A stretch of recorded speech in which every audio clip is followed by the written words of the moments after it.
This conversation was sponsored by Komodo, a zero-knowledge, peer-to-peer atomic swap exchange. Learn more at komodoplatform.com. I really love Bitcoin, and I tell people when they say, do you like Bitcoin? I go, I'm in the business of killing dragons, and if Bitcoin happens to be Excalibur, I'm all for it. But I'm in the business of killing dragons, and I like any technology that helps me kill a dragon. And one of the things that I like about this discussion about how Bitcoin should or shouldn't evolve is what aspects of it are centralized and what aspects of it are decentralized. And I think that there is a question that people need to understand even before they get to different implementations of Bitcoin, which is that should there only ever be one canonical version of it? Should we actually allow the concept of centralization to apply to the most decentralized thing in the very core of what it even means to be Bitcoin? And for me, I sort of take like an AT&T approach, which is when AT&T got broken up into 20 companies, if you just held AT&T, you would have like made an insane return. And I just think that, you know, as long as every fork of Bitcoin is killing the dragon in a different way or a different part of its body, that's sort of achieving the thing that I want to see. That's a great analogy, I think, with the AT&T. I like that. And you're right. I mean, some of this boils down to it's not even just Bitcoin Core and Bitcoin Cash. We can I jump in and ask, when you talk about killing the dragon, what is the dragon a symbol of? I don't really understand the. Well, I left it vague for a reason, which is that everyone has a different end state for the framework or the goal of their network, and then as it matures, they realize actually we're more interested in this aspect of this framework. Actually, we're more interested in that aspect. And the anachronism or the parable that I was using was that the more Bitcoin grows, the more people start talking about philosophy, the more I just found it funny that a lot of the Protestant Catholic denominationalism debates about like, should there even be a fork? How many forks of Christianity should there be allowed? Was sort of what I was hearing from developers in the Bitcoin community, where they're saying, well, we don't even think this Bitcoin, you know, gold, this Bitcoin this Bitcoin that, like we shouldn't even allow that. That shouldn't even be a thing. And it's sort of, I used to joke, it's sort of like getting a Catholic drunk and asking about Episcopalians. It's sort of like what it's like listening to a Bitcoin core developer talk about their opinions of any other type of fork. Let me just sort of comment on that, because one thing is to say that there shouldn't be forks. Another thing is to say that they're not going to have a relevant impact and that they might even confuse the public, right? Like one thing is predicting the effects of what's happening. The other one is saying it shouldn't happen, right? I think, you know, Bitcoin is open source software for a reason, and it's known that people can fork it. They're cool with Litecoin, right? But it's more about a brand dilution, confusing client and customers, right? Yeah, that's what a Catholic would say. the fact that, well, but network effects are a thing, and people that don't accept that there's network effects, that we need to fight in the biggest front, are going to end up fighting in the smaller fronts and lose the bigger battle. So are you saying that the UTXO is something that I can't fork or should not fork? No, you certainly can, but you'll be in a separate network. And can I jump in here and agree with Juan? Like, the network effects are incredibly important. Like, that's what this whole argument was about last year. And I was warning and cautioning everybody, if we don't allow Bitcoin to continue to provide people with a good user experience, it's going to lose its first mover advantage. It's going to lose market share.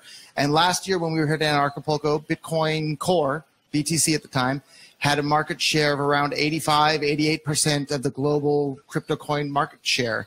Now it's about 35%. So I think we have a year's worth of empirical evidence under our belt that the things I was cautioning about with Bitcoin having full blocks and the high fees and unreliable transactions that they cause, we have absolute 100% proof that caused people to start using things other than Bitcoin, because Bitcoin's market share went from 85% down to about 35% today. The large reason why ERC20 and Ethereum is the massive beast that it is because the Bitcoin core developers were entirely incapable of getting sidechains done in a time that the market needed it. So, you know, I talk to people who would say Lightning is the future, Lightning's great. And, you know, well, we have a sidechain, we have Lightning. And I'm like, you don't get to decide when the market wanted a service or a product. The market gets to decide, and you guys are 3 years too late, you know. And in any other business, if you're 3 years late, you get fired. Your boss would fire you in an instant. And we're seeing that happen in the market now of crypto coins, because there's 1,001 different crypto coins.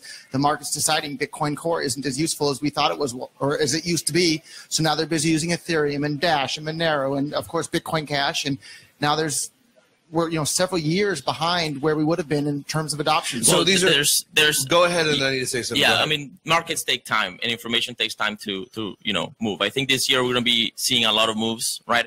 If Lightning Network works, which so far it looks good to me, right? If mainnet is growing, testnet is growing, the network is distributing, right? If Lightning Network works and it has onion routing and people can sort of relay a very low transaction fees, right? And I mean, I just sent the a Satoshi transaction like an hour ago and you got a confirmation in the next 10 minutes. Right? I don't think anyone's disparaging Lightning. Yeah, it's a brilliant technology. So, I just dislike the fact that it didn't happen in 2015. Everyone wants it to work. But this is part of the debate, right? I mean, we don't have perfect knowledge. So what ended up happening is we had to debate this thing for 3 years to figure it out. Well, I don't. But so the we is an interesting question because the thing about Bitcoin Core is that the developers who contribute to that are highly conservative and risk adverse. Yeah. They're sort of NASA in 2020, not NASA in 1970. I'd like to point out that they claim to be highly conservative and risk adverse, but look at what they did. They took the most reckless path imaginable. So there's 1,001 altcoins out there, or cryptocurrencies, and Bitcoin Core was the first one ever in the entire history of cryptocurrencies to have full blocks and have a fee market. Why on earth would you experiment on the most widely spread and most widely used cryptocurrency in the world with this? That was an incredibly reckless, non-conservative thing to do. And Juan is shaking his head. Tell me why you don't think because security is not free. You can sacrifice. This is my problem with Bitcoin Cash. You can sacrifice security in the long term in order to get a bigger blocks and bigger and cheaper transactions, or you can sacrifice transaction costs in the moment in order to maintain the security network, keep it more decentralized, and have that security in the future. Well, we haven't really seen security doesn't matter if nobody's using it. And we saw Bitcoin Core's market share. It's still the top coin. Depending on the metric, by lots of metrics, it's not. So it has less transactions per day than Ethereum, and many days it has lower trade volume on the exchanges than other altcoins. But it has the bigger price and more hashing power. So yeah, it depends how we look. And on some days, it doesn't even have the most hashing power. But this is actually something that I just wanted to address, which is also the notion of what is an important aspect to you, because every system has maxims and minimums. And you say, well, this is something that we're going to always try to achieve to the detriment of everything else. And the way that Bitcoin Core is structured, hash rate is the one maxim that it will always sacrifice every other aspect to achieve more of. And then the question becomes, well, what is the underlying use case or the requirements for those use case? And do we still need to maximize for that one thing? It's sort of like that joke of a robot who accidentally has set the parameter to replicate to maximum, and then all it does is become the yellow goo that like changes the whole world because all it's doing is replicating. Is like Bitcoin. I think if you look at Bitcoin, at what point is hash rate no longer the maximum needed to achieve the use case that it was trying to achieve? At what point, like Bitcoin, if you look at the amount of cost per transaction, and you're like, okay, how oversecured is Bitcoin compared to every other payment network? If we had half of that, would the use case still work? If we had a third of that, would the use case still work? And the same applies to this, somewhat nebulous concept of decentralization. Do we need an infinite amount of decentralization? And I would argue no, we just need enough decentralization to make sure that the network is censorship resistant. So governments or other entities can't come in and censor the network. And that doesn't mean that every single person everywhere is running a full I actually think that Bitcoin Core is amazing because of its security, because of its hash rate. I talk to a number of blockchains and permissioned ledgers, and I know those are evil, disgusting things, and I say, look, anchor into Bitcoin because it's immutable. It'll always be there. It's fantastic at that. I don't think anything's going to be better at it at that. But conversely, in order to achieve that, it sacrifices very important aspects and features that would be required to have other dynamics. And this is why. Hold on. I'm glad you brought that back because I felt like we were kind of swaying in one direction where maybe we were being teamed up against Juan a little bit there. But I'm glad that you threw that in as a support. I think I was agreeing with Juan on more things than no, not you per se, but but that's a good point, which is that you can certainly, I think we can all agree, as Jonathan was just saying, that it could be argued, I'm not making this statement myself, but it could be argued because that's why we're here for this debate, that Bitcoin is sacrificing its use as a currency, but it still has its use as a really highly secure, immutable ledger. But let's bring it back even further, and then I want to start with the format again, just to give a little more organization to this that you had suggested with the questions for Roger. I was enjoying this. I think the flow was good. If you think that's good, then let's do it. But I just want to throw it as Jonathan was kind of saying, just to give my own clarification. May not be necessary, but I'm going to do it. Kind of like what you were saying, where all these forks are going to confuse people. Of course, on the flip side of that argument, people could say, well, that's competition.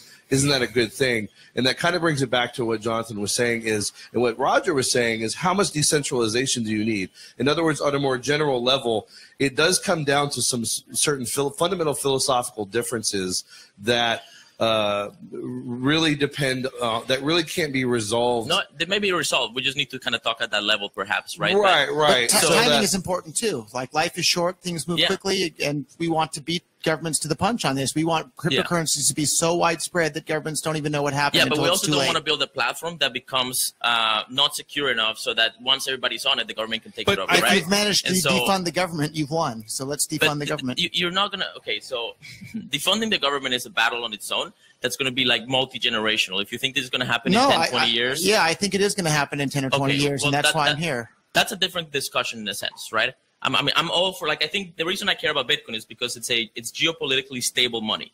It's politically stable. It's not. We just watched Bitcoin go from being usable worldwide. Yeah, but it wasn't a government takeover. It wasn't a Venezuelan sort of devaluation of the currency. So if I can finish the thought there, so we watched right in front of our eyes over the last couple of years, Bitcoin went from being useful for anybody to use to send any amount of money to or from anyone, anywhere in the world instantly, basically for free, to now something where people are cheering when businesses stop accepting Bitcoin as payments, and people are cheering about the fact that it's just a store of value and you shouldn't be using it for payments. We watched that happen right before our eyes over the last year or so here. Yeah, well, we're transitioning to a second layer, right? Like there was 3-4 months of peak volume. Let me finish, right? Of peak sort of transaction volume, and people are upset about that, of course. But in a sense, that pressure was to some degree useful to get people to move to second layer scaling, right? So, but there's three things that have happened since the fees went to the moon, right? Lightning Network is being developed. Segwit was implemented. Yeah, sure. Yeah. Some people are moving to altcoins, and transaction batching is being implemented. It's not some. It is a lot. As someone who's been in this space for some time, it's the majority now. Bitcoin Core is no longer the dominant coin. And I think that 35% market share. I think that it's also scary because it's not just the percentage of people currently in the market, but of the new people who know nothing about blockchain and cryptocurrency that are being onboarded. The vast majority of them aren't experiencing the Bitcoin revolution. They're saying, look at this, look at that, and that's not being built on top of Bitcoin. That's fine. And where can they spend their money? Where can they? How many people can they actually exchange with? They're competing with a network that is 9 years older, and everybody knows Bitcoin.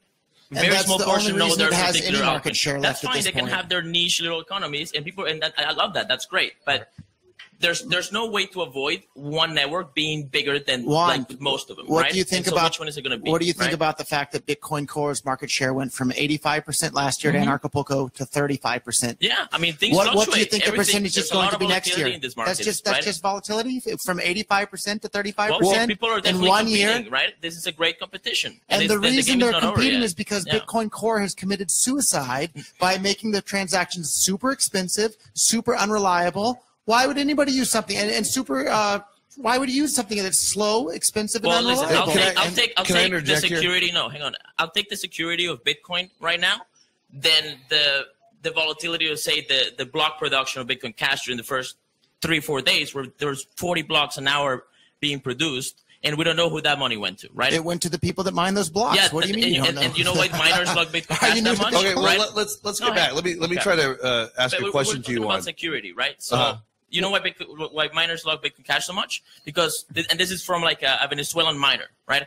Because they get to use their old mining hardware again, make it profitable again. So let me tell you about one of the main business reasons. Some Venezuelans that I met here at the conference yesterday. So one of them came up to me, and this was a pretty emotional experience for me. He came up to me and says, Roger, I just want to apologize to you. And I didn't know this person. Why are you coming up to me and wanting to apologize? He goes, initially, I was brainwashed by the Core supporters, and I thought that Bitcoin Core is where it's at, and Roger's stupid, and Roger's talking about Bitcoin Cash. What's wrong with Roger? But then the fees got so high, and the fee to make one Bitcoin transaction was more than a month's salary for us in Venezuela, and we can't afford to do that. And now we all love Bitcoin Cash because it works as money. And this is a guy who traveled here from Venezuela, and he made a custom shirt for me with his company logo and the Bitcoin Cash logo right on there, and then my name on the back. And so he went out of his way to come and find me at this conference and apologize to me for previously having thought that I was wrong in regards to Bitcoin Cash. At the end of the day, it's the end user experience that we need to focus on. And Bitcoin Cash provides a fantastic end user experience. Ethereum provides a fantastic end user experience. All these altcoins are providing fantastic end user experiences. Bitcoin Core provides a horrible end user experience, and that's why we saw its market share drop from 85% last year at Anarchapulco to 35% that it is today. Okay. This happened during the past 4 months. You can make blank statements, but let me interject, because I think this is an important thing that Roger brought up. End user experience. So what is the goal of a cryptocurrency? What is the goal of Bitcoin? I want to know that. I want an answer from you and an answer from Roger. I mean, Roger kind of just gave an answer.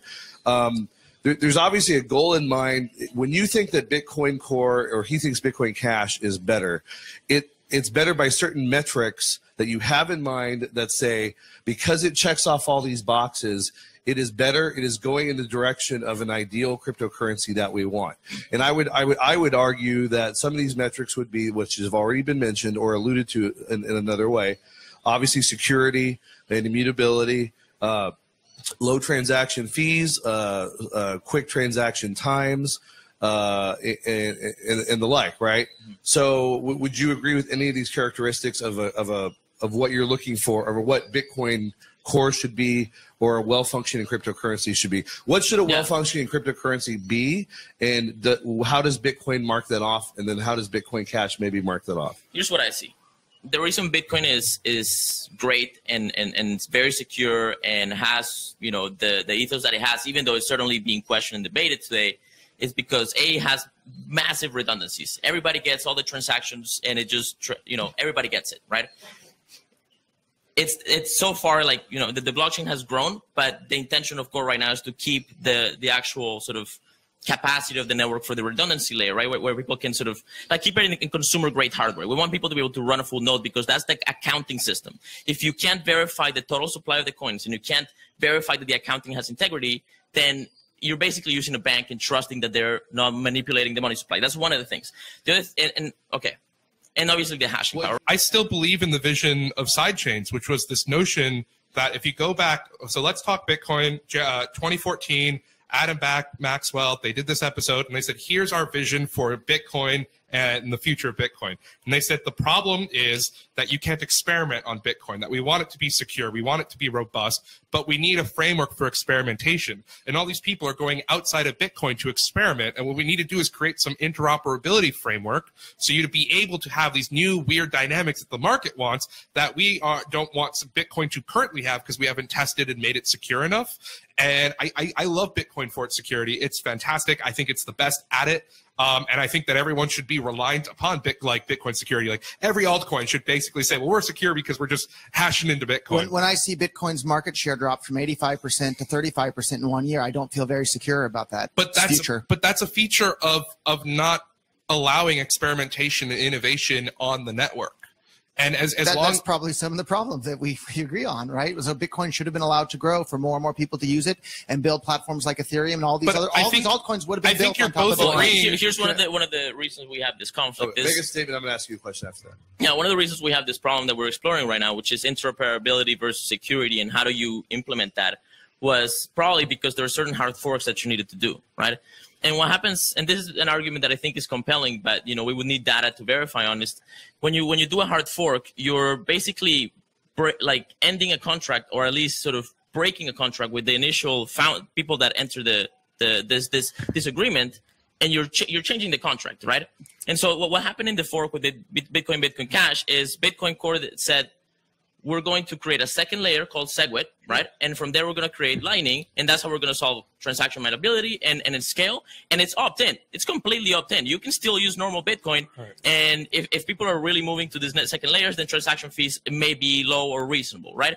What Bitcoin Cash did says that they forked, and now everybody enters into a new agreement where everybody is on-chain and building sort of, you know, layer protocols, I don't know what you guys are doing. So Vitalik Buterin wrote a fantastic essay on this exact point, and he points out how soft forks are coercive because they force everybody to come along to the new paradigm, whereas hard forks are voluntary because you can choose whether or not you want to go on that new fork. Yeah, but you're splitting the network, right? Well, but let's talk about you're giving people a real choice, though. I mean, I can't help it. I don't want to sound biased, but I can't help agree with that characterization, because a soft fork, the whole network goes along regardless. You can't do anything about it. A hard fork, I mean, you could argue choose to go with them or not. You could argue about certain possible disruptions, but you can choose one way or another. And let's talk about splitting the network. Today, so there's no real. The entire reason for doing segregated witness as a soft fork is so we wouldn't split the network. That was the entire goal, and that was the entire reason everybody was cheerleading for it. Right. Look at the end result. It shattered the Bitcoin ecosystem into 1,001 altcoins. That's actually a good question. Was SegWit a soft fork or a hard fork? SegWit, soft fork, right? It was a soft fork? Yeah, no. I mean, it forked the network into dozens of different flavors of Bitcoin. So, but this comes down to what you consider consensus, right? Because you have protocol consensus and then you have market consensus. And it was a market hard fork, but it was a protocol soft fork, right? It was a restriction on rules, but it created 2 UTXOs that maintained themselves in perpetuity. It has the exact opposite effect of what they were claiming was the reason we had to do it. This type of everyone got onto SegWit. Well, and it's not, this type of confusion should not be like, no one should feel bad for being this confused. NIST wrote a report a couple of weeks ago, and it was so confusing for them that they couldn't understand how to interpret SegWit's implementation to then understand which Bitcoin was the original Bitcoin versus the non-original Bitcoin. Like, when you get so convoluted that you confuse NIST in cryptography, like, that's an achievement in and of itself. Actually, NIST can be confused about a lot of things, but that's a whole other thing. What I want to ask while we're on, I mean, this is kind of a fair characterization because, like, for instance, when I helped someone set up a Trezor wallet, if I recall, it basically asked you want it on SegWit or not. And so the point being, there is a sort of quasi middle ground situation where, like he said, there's sort of a market fork going on, even though it's technically a protocol soft fork, if I'm interpreting correctly. But let me ask you this too. So in a related fashion, if Lightning Network is the way to go, and it still may be, I guess the correct word is adopted eventually by Bitcoin, why didn't Bitcoin Core? It's clear that SegWit may have been a slight improvement, and of course there's all the issues that there's some people have issues with the way SegWit handles digital signatures that people say is problematic. We can talk about that if we want, but why if Bitcoin Core was looking to the long term to implement Lightning Network, why not in the medium term? Because it's clear that I mean, I don't want to say it's clear and sound biased, but considering transaction times and transaction fees, SegWit doesn't seem to have really solve the issue in the short term. Why not increase the block size in preparation for the Lightning Network, at least temporarily? Do you know what I'm saying? Yeah, sure. Okay, so for the record, I don't work with Bitcoin Core. I'm not an engineer. I've been in this space for about 5 years, so I understand the technology at a certain depth. And I'm not here representing Bitcoin Core necessarily, but though I am defending their decisions to a certain degree because I think that they've made proper sacrifices for various reasons, right?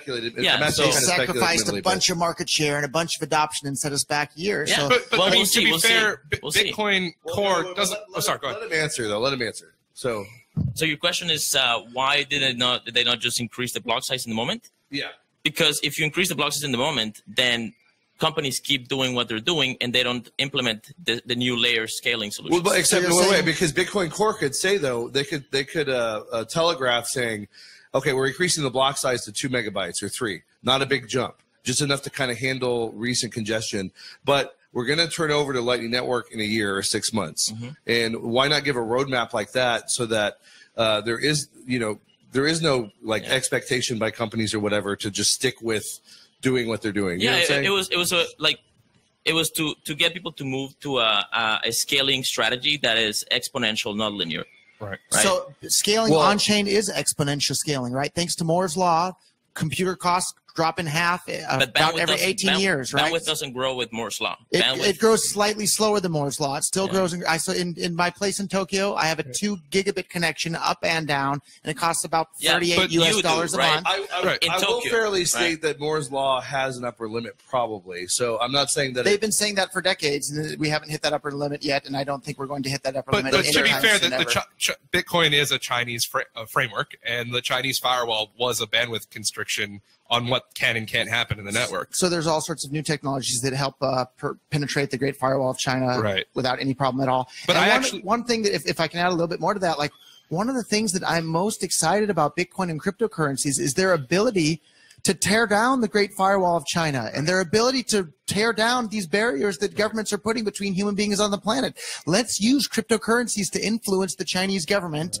either with carrots or with sticks, to tear down the Great Firewall of China that's retarding the rate of economic growth of every single human being on the planet. It doesn't just hurt the Chinese in China. It hurts all the people outside of China as well because they can't interact with these people. Wait, can I say something? Mr. Gorbachev, tear down that wall. Sorry. But no, but like what Roger's saying is something that concerned me back when Gavin Andresen was in charge of Bitcoin, because he gave a Council on Foreign Relations talk. And like, I want to know yes. And I want to know the philosophy behind decisions as they occur, because you can technically justify anything, but ultimately it's a philosophical decision. And he was asked, what he thought the greatest concern to Bitcoin was, like a bug or an some sort of issue. And he said, no, I don't fear a bug issue would be the thing that could kill Bitcoin. He said, my greatest fear for Bitcoin is that if society ever deemed it unpatriotic, quote unquote. So like, I can pull it up. We can get the audio clip. You can play it. And when I heard that, I said, wow, that's an entirely different framework for understanding how to deploy Bitcoin than when I hear someone like Roger talk, or when I hear somebody like another. I guess I'm not a patriot. I mean, I think I understand what you're saying, but can you clarify? Is he saying like it's unpatriotic to use Bitcoin in people's minds because, you got to use the dollar? Well, remember there was this phase when we didn't know if Bitcoin was legal or illegal, and it was this notion of if society said that this is more harm than good. Oh, okay. But by definition, by the position of China wants to, in the understanding that Roger has for how Bitcoin should proceed in China will deem Bitcoin as a harm to its society, but that's a moral good because what China is doing is a moral evil to its people. And our best offense in regards to governments trying to demonize Bitcoin as not being, or cryptocurrencies as not being patriotic, is to get as many people using them around the world as fast as we possibly can. If everybody is using cryptocurrencies to buy their dog food and to pay for their pay-per-view and whatever else in their daily life, and governments trying to say, this is evil, nobody's going to believe them, right? Because everybody's using it already anyhow. But they have to be able to verify the consensus rules. Like to me, that this like the consumer grade verification. And maybe I'm wrong about like we don't know exactly how this thing is going to play out. But to me, the principle of verifying the consensus rules, consumer grade hardware is equivalent to the Second Amendment and being able to own your right to bear arms and defend your property at home. So first of all, that's important. On consumer grade hardware right now today, you can easily handle a node running 100 megabyte blocks, like no problem at all with a home internet connection and like home hardware, no problem at all. But let's take a step back and let's think like if you wanted to destroy cryptocurrency adoption and delay this whole thing to the world, if you were an evil government and you wanted people not to use it, look at what's happened, right? I can't think of a way that could have possibly been more damaging to cryptocurrencies in general. They have shattered the ecosystem into dozens of different versions of Bitcoin and into thousands of altcoins. Consumer adoption has been delayed by years. All the businesses that used to be integrating Bitcoin, allowing people to use it for commerce, got put on hold so we could figure out what's going to happen with the scaling debate and which cryptocurrency is going to be the winner in the end.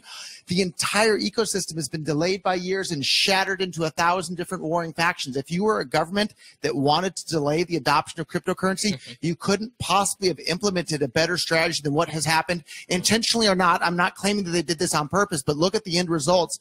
I can't think of a worst case scenario that could have happened to cryptocurrencies than the scaling civil war that shattered Bitcoin into a bunch of different versions of Bitcoin. So for those who are interested on that topic, the Rand Corp for the DoD wrote a paper. It's 80 pages. It's called The National Security Implications of Virtual Currencies Deployed by Non-State Actors. So if you want to read a report about how the U.S. government would actually like to kill a blockchain, read that paper. It's a fun paper. And it seems like they've pretty clearly succeeded because the new adoption has been severely delayed and hindered. And I see Juan shaking his head. You can grab anything and turn it into a conspiracy theory, right? Well, I mean, this could very much be a market event, no, right? But we didn't know how to scale Bitcoin. There's a multiplicity of options, and the market is playing them out. The question is which one's going to succeed. Because I live in New York, like the fact that Bitcoin can now split on your balance sheet as a custodial is freaking them the hell out.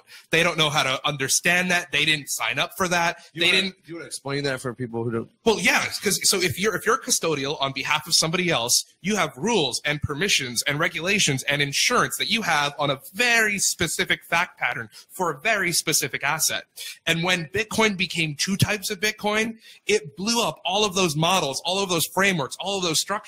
Coinbase took forever to release the Bitcoin Cash, not because they technically couldn't do it, but because legally, what did that event even mean? Structurally, like, did their insurance even cover it? They had insurance on Bitcoin, or were they technically stealing if they kept the Bitcoin Cash? And it was just like the amount of issues that resolved from now the industry understands that these frameworks of ownership can be forked, and you can have assets that you didn't consent to being in custody on behalf of. That's a good point. Really, from an institutional standpoint, do a bit of damage. Now, I believe that would have occurred because they needed to have that level of understanding. Right. But that Bitcoin Cash occurred in that way did have this effect where people were like, well, I didn't know that this was a property of crypto. that this wasn't a surface area of risk that I understood, and that's also made them push back on adoption. So, but okay, that may be fair, but like this kind of gets back to what I said earlier. There are opportunity costs. In other words, like let me take a balanced approach, which is to say that the forks may have led to confusion, both with like these custodial and legal rules. It may have led to confusion for people on the market who just don't know enough about Bitcoin to understand what fork means and a new coin. But again, this is also the competitive process. So the competitive process has its own opportunity costs and trade-offs. So, I mean, I think the points on both sides are valid. But again, it's kind of what kind of balance are we achieving here? And you can really argue both sides without never really, really resolving it. Because again, well, that's why we have a marketplace, right? So because we don't have perfect knowledge, right? But we now have lots of evidence. We saw that the strategy that Core took was wrong because it resulted in Bitcoin losing market share from being around 90% to 35%.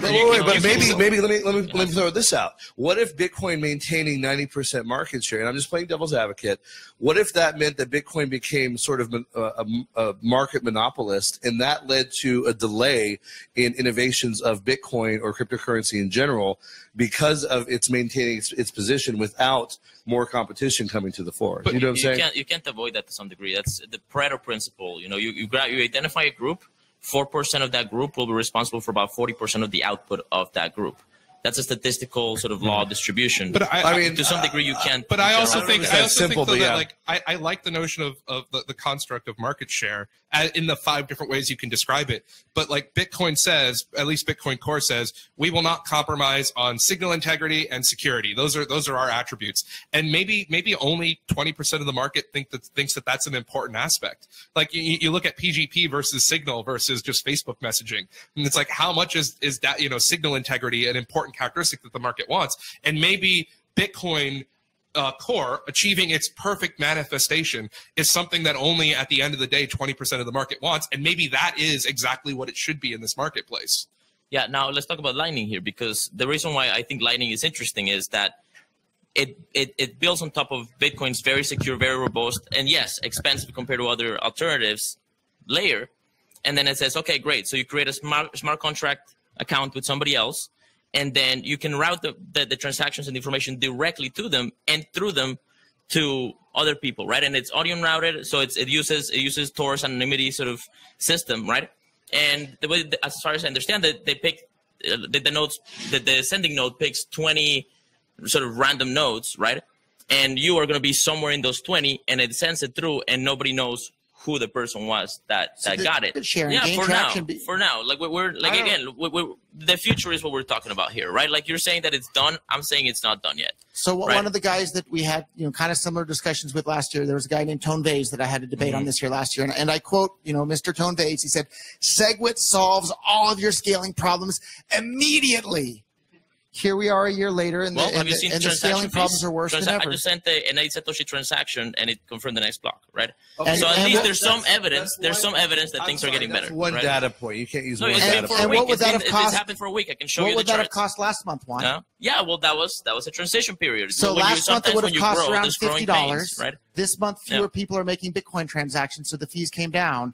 That's not a sign of success. That's a sign of failure. You have transaction batching, you have SegWit, and then people are sort of experimenting. And all those transaction batching and these things you're talking about, like these all erode people's privacy, right? That's one of the other really big things that as a libertarian you should be terrified. By making the blocks full, you have undermined people's ability to have private Bitcoin transactions. You made it too expensive for them to use Bitcoin mixers and other privacy tools. And if you made it much, much easier for governments to spy on what everybody's doing with their Bitcoin transactions. What's Bitcoin Cash doing about privacy? There's all sorts of privacy tools that are being brought to Bitcoin Cash, like coin mixers and coin shuffling tools and all sorts of tools like that were priced out of the market on Bitcoin Core and made people start using Lightning things Network with audience routing, which you're the only person in the entire room who has a Lightning. It's being developed. It does take time for the market to learn how to use something. Okay, it does, but we've seen the market is moving to altcoins rather than to Lightning. Well, right. So let me ask this question. And to false security solutions like Zcash. Okay, it does take time, and there's certain orders of time preference here that go into on the next show. Or coins that people feel safe around, and then the government might start attacking them, and we'll see what happens. Okay, but even that is a probabilistic sort of guessing game, right? Like it's a risk. it's a risk utilizing Bitcoin Cash versus Bitcoin Core. It's a risk because Bitcoin Cash may be theoretically less secure, but it's a risk using Bitcoin Core because it's so expensive and slow. And so my point is, to quote John Maynard Keynes, and whom I hate to quote because he's a charlatan, but in the long run, we're all dead, he said. So my point is, like, if and Bitcoin, can I quote Murray Rothbard in regards to that quote? So John Maynard Keynes said when they were asking, well, what about inflation in the future? And he said, in the long run, we're all dead. Don't worry about that. And in the late 1970s, when we had stagflation, something Keynes said was impossible, Murray Rothbard wrote about. They said, well, now Keynes is dead, and we're all living in his long run. And that's exactly what's happened with Bitcoin Core here. They said, oh, well, don't worry about future adoption. Well, now look at this. We've lost all the adoption. We're living in the future that Bitcoin Core created. And that's exactly what happened. That's what Bitcoin is now almost an altcoin. It's a minority share coin. Is Core being too long-term? And there is such a thing as being too long-term because of the way reality works and markets work. So this is a fundamental change in society. Like, money is very deep, right? So yeah, we need to think long term, not short term. No. But you can't think long term without thinking short term. In other words, like, for instance, you can't have a great wall of. We already saw Bitcoin lost almost all of its market share. Bitcoin's first mover advantage has been completely destroyed at this point. Okay, and that's from the first investor in the entire world in Bitcoin startups. Okay. Bitcoin's first mover advantage has been destroyed by Bitcoin Core. That's inarguable. Look at its market share. They're still the biggest one. They're still the biggest one. You can say that. Only by a couple of metrics. By other metrics, they no longer are. And I'll make a prediction. By the end of this year, I don't think Bitcoin Core will be the top cryptocurrency in terms of market cap. I think it'll be $50,000. So I will say, to be fair, that we don't know the extent to which the market share lost by Bitcoin Core is attributable to, what he's alluding to, but I would argue that it's probably pretty big. I would be most concerned about Bitcoin Core as it relates to its market cap ownership of hash rate, because all the other major systems that use proof of work seem to be their roadmap is giving up proof of work. And what I love is this notion that are the aspects that proof of work has, that it doesn't compromise as it grows. So Ethereum saying, well, we're going to succeed. How are we going to succeed? We're going to give up proof of work, and we're going to hope that all of the benefits of proof of work will sustain itself even when we no longer have that. And maybe Ethereum will have a massive market cap, and it's this proof of work blockchains that Bitcoin gets to say, well, we're 90% of that. Do you know what I'm saying? To me, it's statistically, like, the most likely scenario is there's going to be about 5 altcoins or 5 cryptocurrency protocols. And which ones do we want? Do we want medium security coins, or do we want at least one that's really hardcore in security? Well, there's probably going to be all of them, like he said, for various preferences on the market. Sorry, go ahead. I think I want there to be a very, very strong, secure cryptocurrency somewhere, and I think Bitcoin has all the characteristics for it. Satoshi left. There's no primary company behind it. It's got the network effect. It's got the brand. It's got the global community. I think that's a strong foundation to build on. And then, yeah, people can do things around and peg and do whatever they're going to do, and the internet of money will grow. For the first 7 or 8 years of Bitcoin's existence, the blocks were never full. And the nobody was using it. Okay, hold on. So the blocks were never full. The transactions were fast, cheap, and reliable. And then by Bitcoin Core's intentional design, they made the blocks become full, which then caused the transactions to become expensive, slow, and unreliable. Was that a conservative thing to do or a reckless thing to do? It was. And during the first 7 or 8 years, it grew to be this worldwide phenomenon. Yeah, but there's a scaling. Like you're simplifying this argument to the point where it doesn't have any information in it.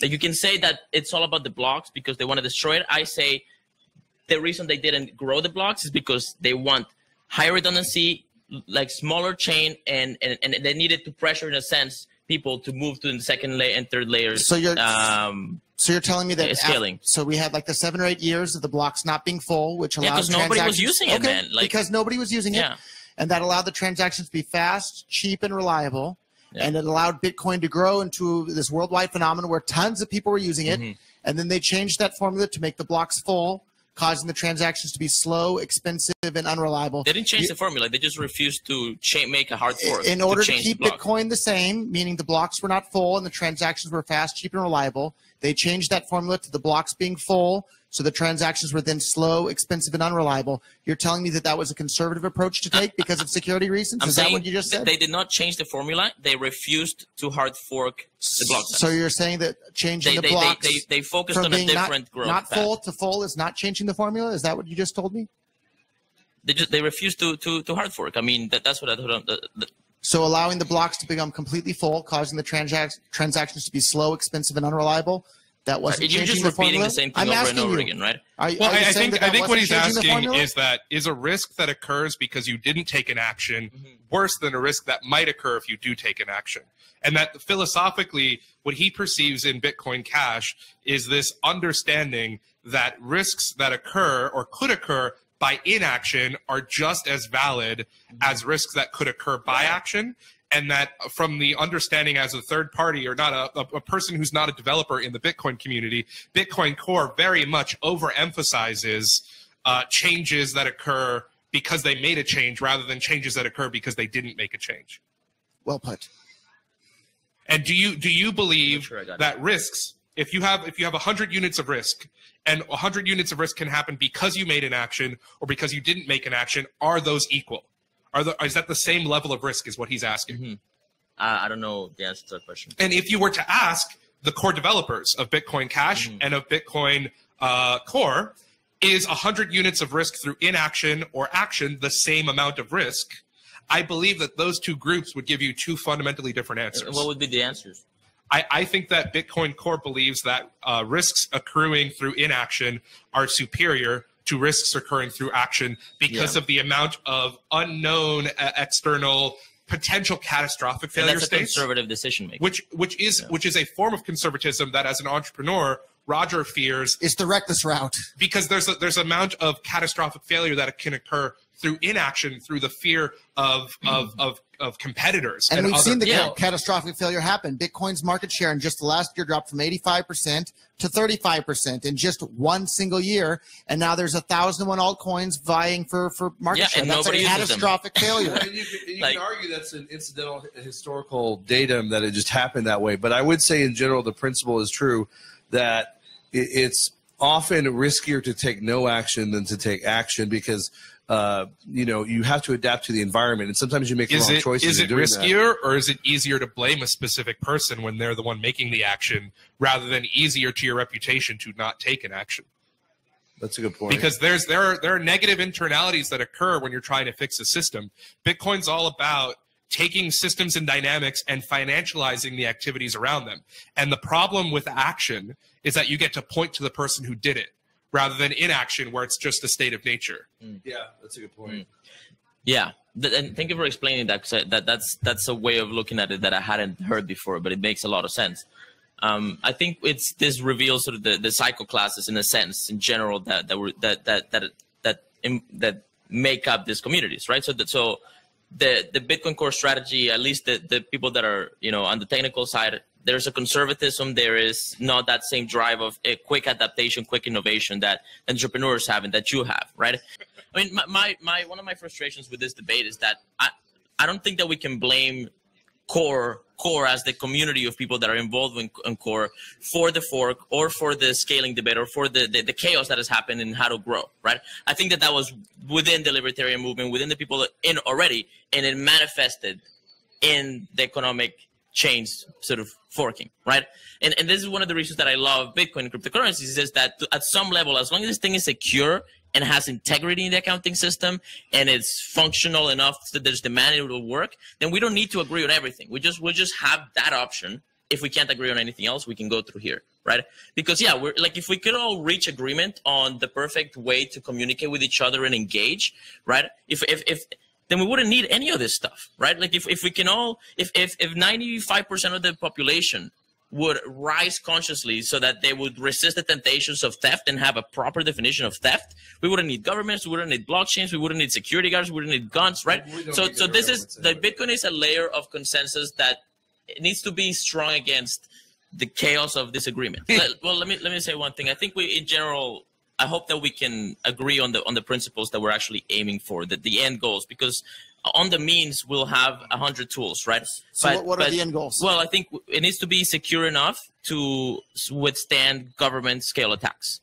It needs to have consumer grade anonymity, right? Like people need to be able to have confidence that their stuff is not going to be tracked, and hopefully by default. That would be fantastic. Let's go back to sort of the early roots of Bitcoin. It's like why people got in until we figured out that it wasn't quite that, right? Anonymity, right? Pseudonymity, security, and it has to be, you have to be able to verify the consensus rules in the accounting system.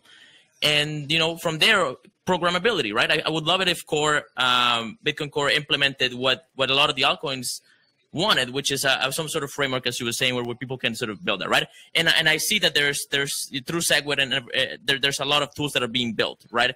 Lightning networks use a very complex set of tools, even though it's relatively simple, and we'll see what spawns from that.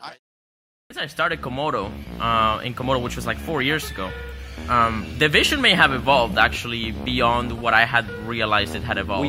We humans, we mortal humans in the Dash community are basically helping the gears that move it, that we can fall away and this thing will continue. Interpretations, right?